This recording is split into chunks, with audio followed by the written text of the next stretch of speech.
रायगड जिल्हा परिषद आणि पनवेल पंचायत समितीची सार्वत्रिक निवडणूक 2026 येत्या 5 फेब्रुवारी रोजी होणार आहे। या निवडणुकांसाठी भारतीय जनता पार्टीच्या वतीने उमेदवारांनी मंगळवारी आपले उमेदवारी अर्ज निवडणूक निर्णय अधिकारी यांच्याकडे दाखल केले।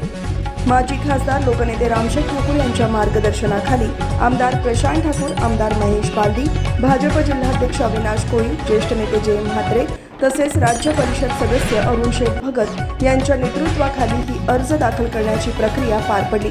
यावेळी उमेदवारांसोबत आमदार प्रशांत ठाकूर, राज्य परिषद सदस्य अरुण शेठ भगत, पनवेल महानगरपालिकेचे माजी विरोधी पक्षनेते प्रीतम म्हात्रे, जिल्हा उपाध्यक्ष गणेश कडू, तालुका उपाध्यक्ष संजय पाटील, पनवेल पूर्व मंडळाध्यक्ष भूपेंद्र पाटील, नगरसेवक शशिकांत शेळके, नगरसेविका प्रतिभा भोये, माजी जिल्हा परिषद सदस्य एकनाथ देशेकर, अमित जाधव, माजी पंचायत समिती सदस्य रत्नप्रभा खरत, युवा मोर्चाचे जिल्हाध्यक्ष आनंद ढवळे यांच्यासह कृष्णा पाटील, संतोष पाटील, शिवाजी दुर्गे, महेश पाटील, विजय मुरकुटे, डॉक्टर संतोष आगलावे, विचुंबे सरपंच प्रमोद भिंगारकर, विद्याधर मोकळ, विद्याधर जोशी तसेच पक्षाचे पदाधिकारी, कार्यकर्ते आणि समर्थक मोठ्या संख्येने उपस्थित होते।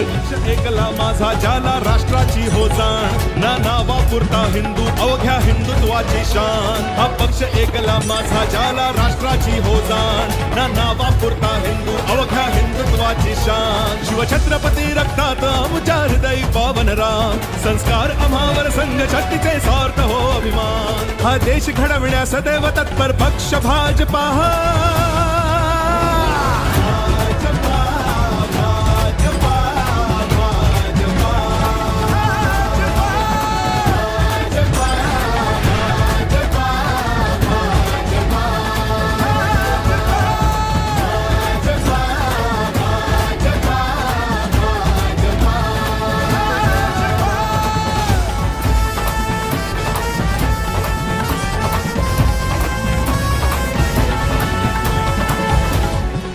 पनवेल तालुका आणि शहर भाजपच्या मध्यवर्ती कार्यालयापासून ढोल ताशांच्या गजरात आणि घोषणांसह रॅली काढण्यात आली। ही रॅली पनवेल तहसीलदार कार्यालयात पोहोचून निवडणूक निर्णय अधिकारी यांच्याकडे उमेदवारी अर्ज दाखल करण्यात आले। वाटेने निघालो देश आम्ही घडवाया, ही शिक्षण संस्कृती फुलवू राष्ट्रासाठी। विज्ञान असो वा तंत्रज्ञान रुजवू देशासाठी, भारत आत्मनिर्भर करण्यासाठी समर्थ भाजपा।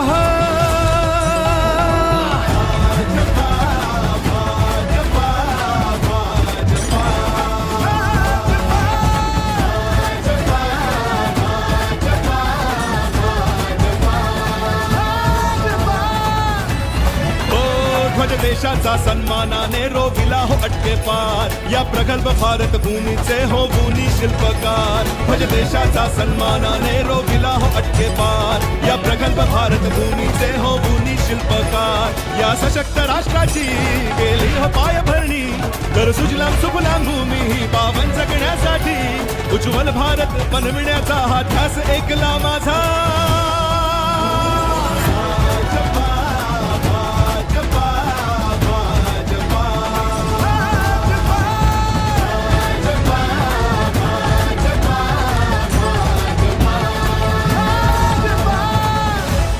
इथे प्रत्येकाला मान मिळे तो थोर असो वा लहान, कार्यकर्त्यांना सन्मान मिळे निष्ठेची ठेवून जाण। इथे प्रत्येकाला मान मिळे तो थोर असो वा लहान, कार्यकर्त्याला सन्मान मिळे निष्ठेची ठेवून जाण। या भारत भूमीशी जुळली ही नाळ ऐसी। मंगळवारी केळवणे जिल्हा परिषद मतदारसंघातून मंगेश वाकरीकर आणि वावंजे जिल्हा परिषद मतदारसंघातून कमला देशेकर, वावंजे पंचायत समिती गणासाठी आरती कुणाल काटे, चिंद्रण पंचायत समिती गणातून अंकुश खेर यांनी आपले उमेदवारी अर्ज दाखल केले।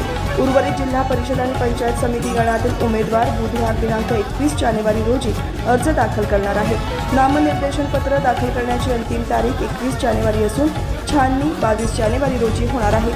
5 फेब्रुवारी रोजी मतदान तर 7 फेब्रुवारी रोजी मतमोजणी होणार असून VK हायस्कूल पनवेल येथे मतमोजणी प्रक्रिया पार पडणार आहे।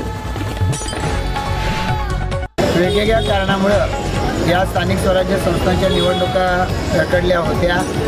अखेर या आता एकाच वेळेला या निवडणुका लागल्यात। आपण पाहतोय नगरपालिका निवडणुका झाल्या, महापालिकेच्या निवडणुका झाल्या आणि आता ग्रामीण भागासाठी महत्त्वाच्या असणाऱ्या जिल्हा परिषद आणि पंचायत समिती निवडणुका देखील 5 फेब्रुवारीला मतदान होते. आज आम्ही भारतीय जनता पार्टीच्या वतीनं आमच्या उमेदवारांचे उमेदवारी अर्ज या ठिकाणी भरलेले आहेत. काही फॉर्म आम्ही उद्या भरणार आहोत आणि येणाऱ्या 5 तारखेला होणाऱ्या निवडणुकीमध्ये भारतीय जनता पार्टीला आम्हाला चांगलं यश या मतदारसंघांमधली जनता ही निश्चितपणानं देईल, आम्हाला आशीर्वाद देईल, हा आम्हाला सगळ्यांना विश्वास आहे. भारतीय जनता पार्टी युतीच्या माध्यमातून काही निर्णयाच्या पावलाकडे गेलेली आहे. नाही, भारतीय जनता पार्टी या ठिकाणी उमेदवारी अर्ज दाखल करते. युतीच्या बाबतीमध्ये आम्ही राष्ट्रवादीच्या बरोबरही चर्चा केलेली आहे, शिवसेनेच्यावरही चर्चा केलेली आहे. पण राष्ट्रवादी आणि शिवसेना हे एकत्रित या जिल्ह्यामध्ये निवडणूक लढवत नाही आहेत. त्याच्यामुळे नेमकं कोणाबरोबर युती करावी, कोणाबरोबर युती करत असताना त्याच्यामध्ये आम्हाला जास्तीत जास्त कार्यकर्त्यांना निवडणूक लढवता येईल, विशेषत्वानं दक्षिण रायगडमध्ये या संदर्भामध्ये एकमत न झाल्यामुळे आधी फॉर्म भरायचे आणि त्याच्यानंतर या बाबतीचा निर्णय करायचा असं आमचं ठरलेलं आहे.